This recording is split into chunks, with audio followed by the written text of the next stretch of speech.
अवधूत चिंतन श्री गुरुदेव दत्त श्री स्वामी समर्थ। जय जय स्वामी समर्थ। श्री गुरुचरित्र अध्याय 16। श्री गणेशाय नमः। सिद्ध म्हणाला, नामधारका, वैजनाथ क्षेत्री अंबा भवानी नावाचे एक मनोहर स्थान आहे। श्री गुरूंनी तेथे वर्षभर वास्तव्य केले। त्यांचे सर्व शिष्य यात्रेला गेल्यानंतर मी स्वतः त्यांच्या सेवेसाठी राहिलो होतो। एके दिवशी एक ब्राह्मण साधक श्री गुरूंकडे आला व म्हणाला, स्वामी, मी बरीच साधना केली पण आत्मज्ञान झाले नाही, त्यामुळे मला मनःशांती नाही। कृपया मला मार्ग दाखवा। माझे गुरु निष्ठुर आहेत, त्यांनी मला ज्ञान दिले नाही, कष्टवून मात्र घेतले, त्यामुळे मी रागाने त्यांचा त्याग करून आलो आहे। तेव्हा श्री गुरु म्हणाले, अरे ब्राह्मणा, गुरुचा त्याग म्हणजे आत्मघात। माझ्या दृष्टीने तू गुरुद्रोही आहेस। जो गुरुला सर्व भावे शरण जातो, गुरु आज्ञेचे तत्परतेने पालन करतो, त्या शिष्याला ज्ञान, सिद्धी, देवांचे आशीर्वाद या सर्व गोष्टी अनायासे प्राप्त होतात। मी तुला आदर्श गुरुभक्तीचे एक उत्तम उदाहरण सांगतो, ऐक। द्वापर युगात द्वारकेत धौम्य नावाचे ऋषी राहत होते। त्यांचे अनेक शिष्य होते। अरुणी, वेद आणि उपमन्यू हे त्यांच्यापैकीच तिघे। धौम्य आपल्या शिष्यांची अनेक प्रकारे नेहमीच परीक्षा घेऊन कसोटीला उतरलेल्या शिष्यांवर तत्काळ कृपा करत। एके दिवशी धौम्यांनी अरुणीला शेतात पाणी देण्यास सांगितले। अरुणी शेतावर गेला। जवळच एक कालवा वाहत होता। एवढ्या मोठ्या शेताला पाणी द्यायचे तर त्याचा प्रवाह बांधाऱ्याने अडवणे आवश्यक होते। अरुणीने जागा निवडली आणि शिळा टाकून बांधारा घालण्याचा प्रयत्न करू लागला, पण पाण्याच्या जोरामुळे बंधारा टिकेना। तेव्हा प्राण गेले तरी चालतील, पण शेताला पाणी द्यायचेच असा निश्चय करून तो बंधाऱ्याचा जो भाग प्रवाहापुढे टिकत नव्हता तेथे स्वतःच आडवा झोपला। हा प्रयत्न सफल झाला। प्रवाह अडला व शेताला पाणी मिळाले। रात्र झाली तरी तो परतला नाही। तेव्हा चिंतामग्न धौम्य मशालींच्या उजेडात त्याला शोधण्यासाठी आले। शेताला पाणी मिळालेले पाहून त्यांना समाधान वाटले, पण अरुणी कोठे दिसेना। त्यांनी हाका मारल्या तेव्हा अरुणी प्रवाहातून बाहेर आला। तो थंडीने गारठून गेला होता, पण त्याच्या मुखावर कर्तव्यपूर्तीचे समाधान होते। सर्व प्रकार धौम्यांच्या लक्षात आला।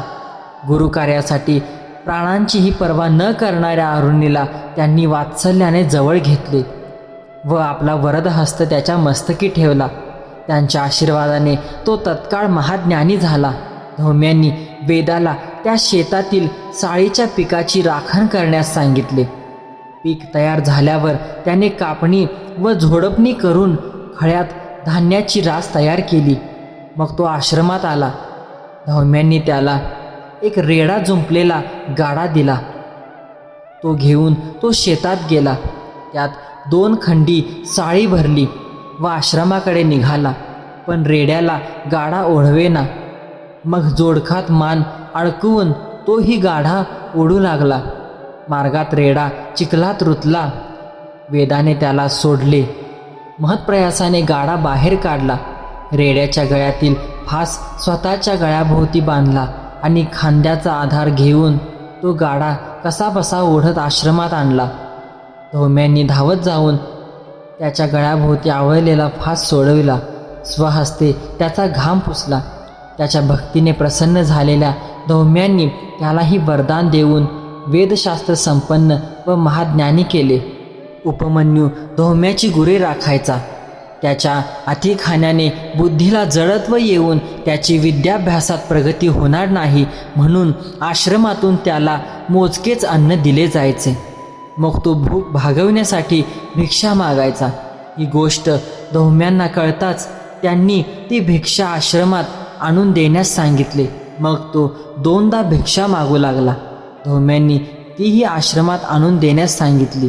मग तो वासरे पिताना गायींच्या आचडातून जो अतिरिक्त पाना व्हायचा ते दूध पिऊन भूक भागवू लागला।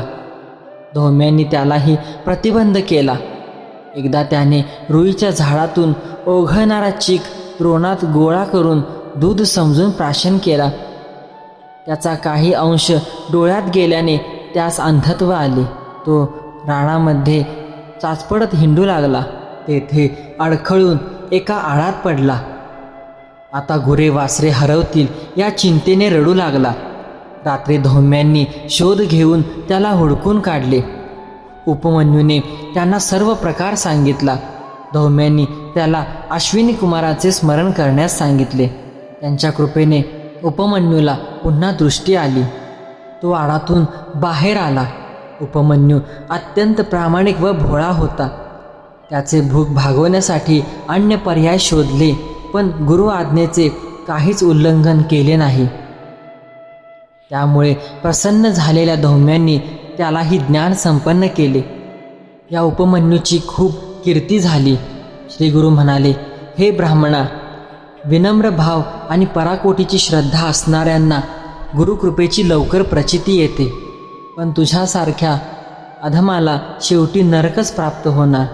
तो ब्राह्मण पश्चातापाने प्राणत्यागास उत्सुक झाला. त्याचा मनोभाव जाणून श्रीगुरूंनी त्याचे सांत्वन केले. आपला वरदहस्त त्याच्या मस्तकी ठेवून त्याला सज्ञान केले. मग श्रीगुरूंच्या आज्ञेने त्याने त्याच्या श्रीगुरूंची क्षमा मागितली आणि निर्मळ भावाने त्यांची सेवा करू लागला. त्यानंतर श्रीगुरूंनी कृष्णा नदीच्या पश्चिम तीरावर वसलेल्या भिलवडी ग्रामी वास्तव्य केले. तर स्वामी भक्त हो, हा होता श्री गुरुचरित्रातील 16वा अध्यायाचा कथासार. असेच प्रत्येक अध्यायाचे मराठी भाषांतरीमध्ये कथासार तुम्हाला आपल्या स्वामी उपासना या चॅनलवरती ऐकायला मिळणार आहे. तरी आपल्या चॅनलला नक्की सबस्क्राईब करा व जास्तीत जास्त शेअर करा. धन्यवाद. अवधूत चिंतन श्री गुरुदेव दत्त.